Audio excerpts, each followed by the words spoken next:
Hello students, आज हम कक्षा 9 गणित से प्रश्न 2 हल करते हैं। देखिए इसमें लिखा है AD एक समद्विबाहु त्रिभुज ABC का एक शीर्ष लंब है जिसमें AB बराबर AC है। दर्शाइए कि पहला प्रश्न है AD रेखाखंड BC को समद्विभाजित करता है और दूसरा प्रश्न है AD कोण A को समद्विभाजित करता है। इसे किस तरह से हल करेंगे? सबसे पहले हम एक समद्विबाहु त्रिभुज बना लेते हैं। इस तरह से एक त्रिभुज ABC बना लेते हैं जिसमें कि एक AD है। AD एक शीर्ष लंब है। शीर्ष लंब का अर्थ है दिए गए शीर्ष से सम्मुख भुजा पर खींचा गया लंब। क्योंकि शीर्ष से खींचा हुआ लंब है इसीलिए इसको शीर्ष लंब कहा हुआ है। यहाँ पर AD एक शीर्ष लंब है जो कि शीर्ष E से खींचा गया है। अब देखिए सिद्ध करना है कि AD BC को समद्विभाजित करता है। इसका मतलब हुआ BC को समद्विभाजित यानी कि समद्विभाजित का मतलब हुआ सम यानी कि समान, द्वि यानी कि दो, भाजित भागों में बांटना यानी कि दो समान भागों में बांटना। यानी AD BC को दो समान भागों में बांटता है, ऐसा हमें सिद्ध करना है। दो समान भागों में बांटने का मतलब BD और DC आपस में बराबर होने चाहिए।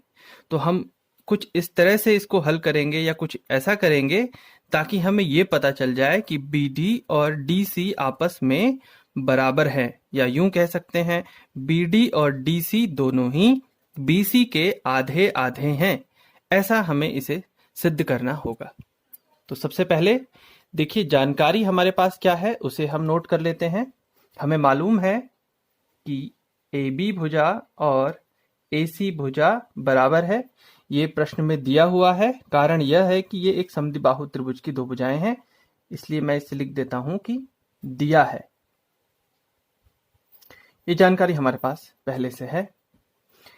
AD तो ठीक है,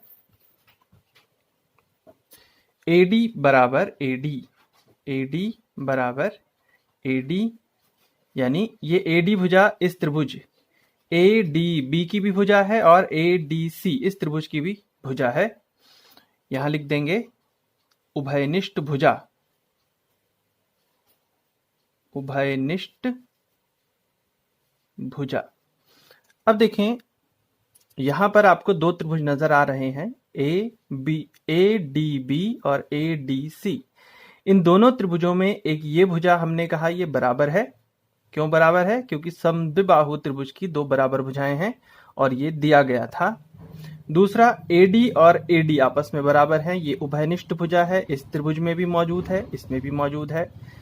अब देखें ये शीर्ष लंब कहने का मतलब हुआ ये कोण 90 अंश है, अर्थात ADC एक समकोण त्रिभुज है। दूसरी तरफ यहां भी वही बात है, अगर इधर 90 अंश का कोण है तो इस तरफ भी 90 अंश का ही कोण होगा, यानी कि ये भी एक समकोण त्रिभुज है। अब देखिए अगर ये समकोण त्रिभुज है तो समकोण के सम्मुख भुजा को क्या कहेंगे? कर्ण भुजा कहेंगे। ये भी कर्ण भुजा हो गई।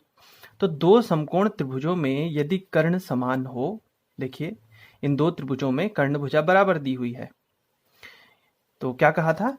यदि दो समकोण त्रिभुजों में उनके कर्ण भुजा समान हो और उनके अतिरिक्त एक भुजा और बराबर हो, ये जैसा यहां पर दिया है, तो ये दोनों ही समकोण त्रिभुज RHS सर्वांग समता कसौटी से सर्वांग सम होते हैं।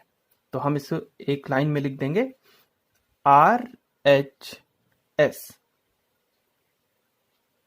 सर्वांग समता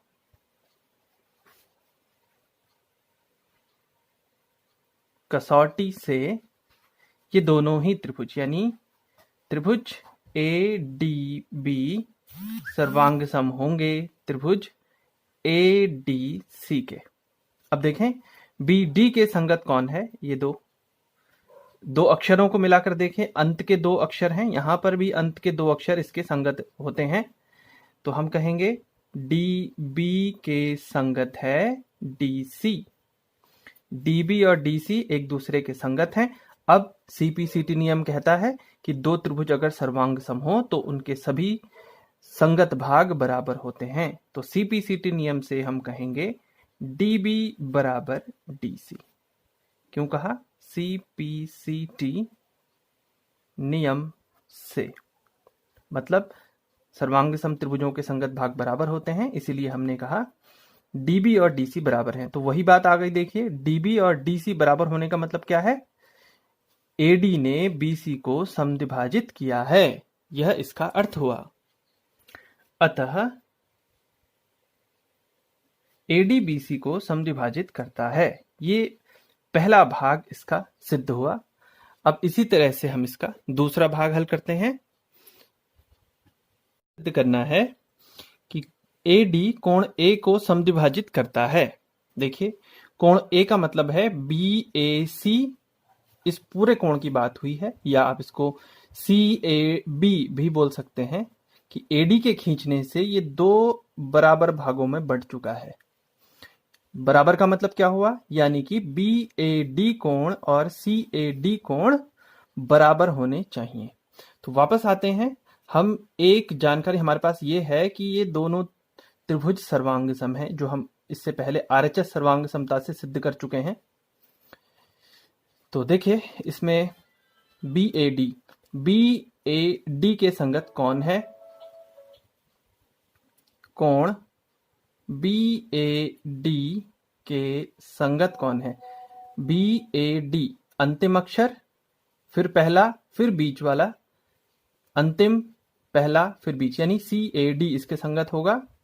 CAD देखें, यहां चित्र में देखें, BAD के संगत CAD।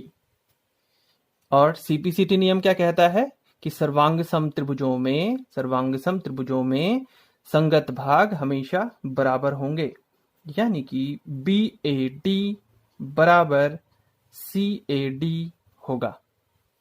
किस नियम से? वापस CPCT नियम से। CPCT नियम से यह भी सिद्ध हो गया। अर्थात AD कोण A को समद्विभाजित करता है। इस तरह से दूसरा भाग भी सिद्ध हुआ।